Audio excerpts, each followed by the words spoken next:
नाशिकच्या मनमाड नगरपालिकेचे मुख्याधिकारी शेषराव चौधरी यांच्यावर कारवाई करण्यात यावी या मागणीसाठी पुरोगामी लोकशाही संघटनेचे अध्यक्ष राजू निर्भवणे यांनी पकीजा कॉर्नर येथे आमरण उपोषण सुरू केले।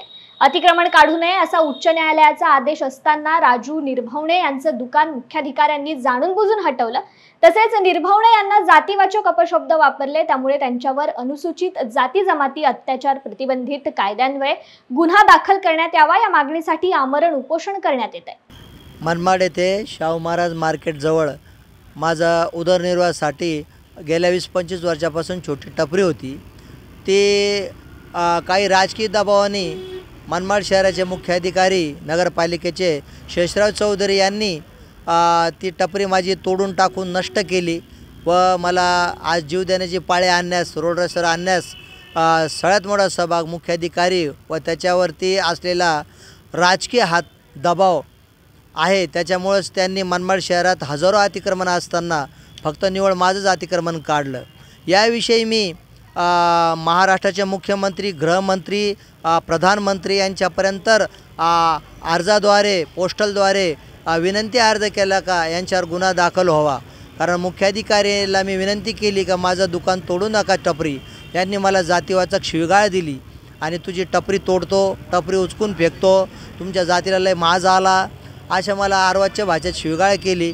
तर याविषयी मी जे वरिष्ठांना अर्ज पाठवला त्याची दखल त्यांनी घेऊन मला मॅसेज पाठवले मुख्यमंत्री कार्यालय, प्रधानमंत्री कार्यालयांनी व येवल्याचे प्रांत कार्यालय त्यांनीसुद्धा दखल घेऊन मनमाड शहराचे उपविभागीय पोलीस अधिकारी DYSP यांना याची दखल घेऊन कारवाई करण्यास सांगितलेलं आहे। पण ह्या मुख्याधिकारीवर अजूनपर्यंत कोणतीच कारवाई झाली नाही आहे आणि का हा मोकळा मुख्याधिकारी फिरतो हेच मला काही कळत नाही। तर याच्यावरती लवकरात लवकर वरिष्ठांचे आदेश लाताळून हा व्यक्ती फिरत आहे तरीसुद्धा पोलीस खात्याच्यावरती कारवाई करत नाही। मी त्याच ठिकाणी पोलीस डायरी न्यूजचं काम करत होतो, तर शहरामधले भ्रष्टाचार बाहेर काढण्यासाठी माझे प्रयत्न असायचे, धान्याचा भ्रष्टाचार काढण्यासाठी माझा प्रयत्न होता। तर ह्या राजकीय दबावापोटी यांचा भ्रष्टाचार बाहेर काढल्याने मुख्याधिकाऱ्यावरती संगनमताने दबाव आणून मनमाड शहरात एवढं अतिक्रमण असताना फक्त माझंच अतिक्रमण काढलं। तर अशा मुख्याधिकाऱ्यावरती गुन्हा हा दाखल झाला पाहिजे, त्याच्यावर अॅट्रॉसिटी गुन्हा हा नोंद झाला पाहिजे, माझी मागणी आहे। आणि लवकरात लवकर याच्यावर कारवाई करा, तोपर्यंत मी उपोषणाला हटणार नाही। या ठिकाणी आमरण उपोषणावर बसलेलो आहे।